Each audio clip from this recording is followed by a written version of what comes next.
In faith, miracles happen.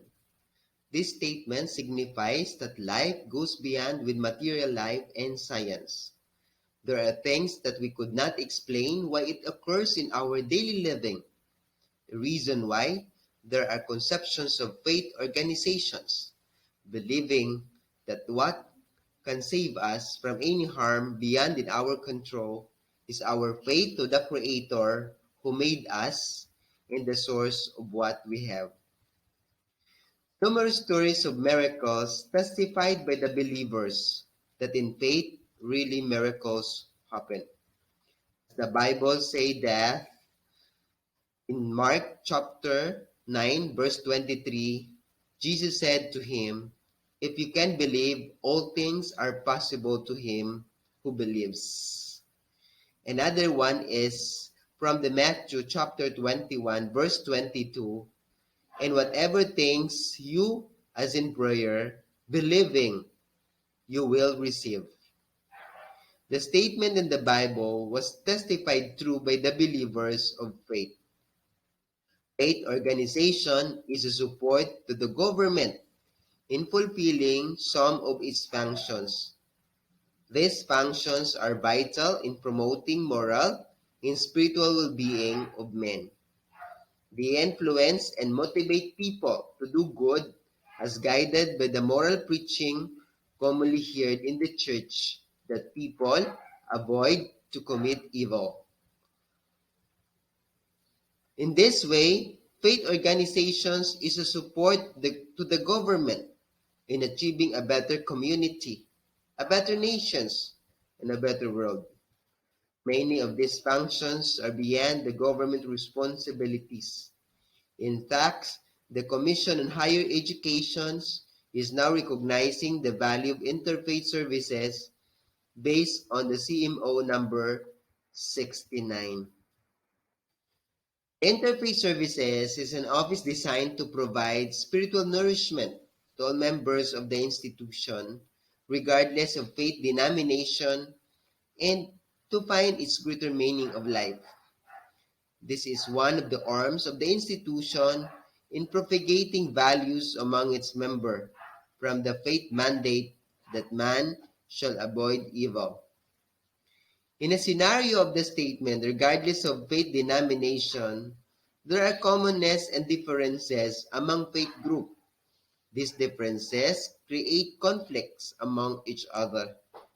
One of the tasks of Interfaith Office is to bring all faith groups in unity despite of diversity. However, focusing on the spiritual development of the student is not as much as possible without a rigid marketing strategies. Faith is not tangible and could not be seen by man's naked eyes. Nowadays, people are more realistic figure, supported by the tangible matters and technological advancement. This study aims to gain greater understanding on how to make people aware and to make an active member of interfaith services by its promotional strategies. This is your presenter, your servant, Ronaldo F. Doroteo, would like to greet you a pleasant day with the good health and safety. I would like to present my paper entitled The Status of Interfaith Services and its Promotional Strategies of IRIST. I would like to present to you what are the methods that the researcher used. The research design was the descriptive method in order to describe and analyze the promotional strategies of interfaith services. And the sampling was used sample random sampling, which gave an equal opportunity to the members to be part of the sample. The statistical treatment used was the frequency, percentage, weighted mean, and the analysis of variance, which is called ANOVA. Let's go to the result in discussions. How the respondents assess the promotional strategies of interfaith services in terms of the print media, the social media, and the word of mouth and events.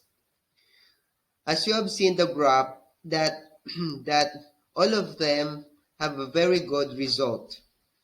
But what the least among the data is the print media, which has the score of 4.14, which indicates implemented.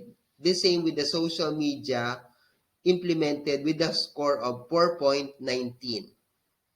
However, the word of mouth is highly implemented, and the events, which has the score of 4.39 and 4.40. Therefore, the results state that there is still a room for improvement despite that the result goes into favorable uh, interpretations. Now, into the comparison of the assessment, now based on the level of significance or by the use of ANOVA, the critical value among the variables from the print, social, and the mouth and the events is 5.14. Now, the results, no, the computed value of the print was 0.05296, and it follows by the event of 0.04747, followed by the mouth of 0.01293, and the social of 0.00783. So it states that there is no significance different among the assessment of the respondents, no, as assessed by the church leaders, church servants, and the church community. Therefore, the hypothesis is accepted. Now, let's move on to the problems encountered. So the researcher assess what are the problems encountered, or how the problems encountered. Is it highly encountered, least encountered, or just encountered? It shows that the most encountered, the highly encountered, I mean, is the promotional activities, which is raised to 4.23. And then it follows by the budget, which is 3.68, followed by the time of the participants to participate, 3.65, and then 3.48, which is the trends, and the rewards, which is 3.24. So it shows that there is a problem in the promotional activities as assessed by the respondents. So because of those problems encountered by the interfaith services as assessed by the respondents, the researcher come up with sort of recommendations in order to address these problems and in order to improve the services of interfaith. And of course, to become an agent of the fulfillment of the mission and visions of the schools as part of their services. The number one recommendation is that to enhance generous voluntarism. Now, how to enhance a generous voluntarism? By encouraging our administrators from the higher management to the middle management to support the ministry of the interfaith services, because it matters, it really matters how the administrator support so that their lower rank will cooperate and participate to the ministry. And this voluntarism would gives the ministry to take good care of the promotional activities, to contribute their talents and their abilities in promoting the interfaith services. And this voluntarism will not be materialized without a property, materials, and equipment to be supported. Like for examples, good computers, cameras, and the internet that could be a source of these promotional strategies. And of course, these properties and materials could not be purchased by without a funds. So therefore, the administrators also are encouraged to allocate budget for the ministry since this is part of the mandate of the Commission on Higher Education and rooted to the institutions, to the preamble that imploring God's aid. And this is a way of recognizing the office. And the last one is the flexible learning strategy because nowadays in a new normal, the promotions is not really the same as before. So therefore, the strategy must be created in terms of Facebook, Instagram, YouTube, or in applications of services via email or Google products. So these are the recommendations that the researcher wants to recommend to the Office of Interfaith Services and to the institution in order to be more effective and to be more promoted of their services in propagating good values and propagating a God-fearing community.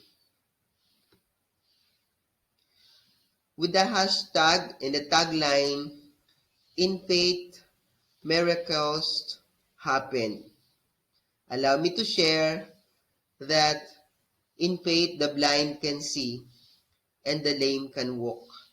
The deaf can hear and the mute can speak. Believe and ask in prayer and you will receive it. Even the Constitution, the 1987 Constitution stated in the preamble says that we, the sovereign Filipino people, imploring the aid of the Almighty God in order to build just and human society. The existence and the power of God was tested by the history. The truth was in the song of Stephen Green entitled "People Need the Lord," especially in this trying time that everything is uncertain. I would like to end this presentation with a thanksgiving and gratitude to those people who being part of this, who invited me to be part of it. And I wish that we have a fruitful life, in the grace of health, in the grace of wealth, in the grace of safety from the love of God through our love with one another. Again, maraming salamat po.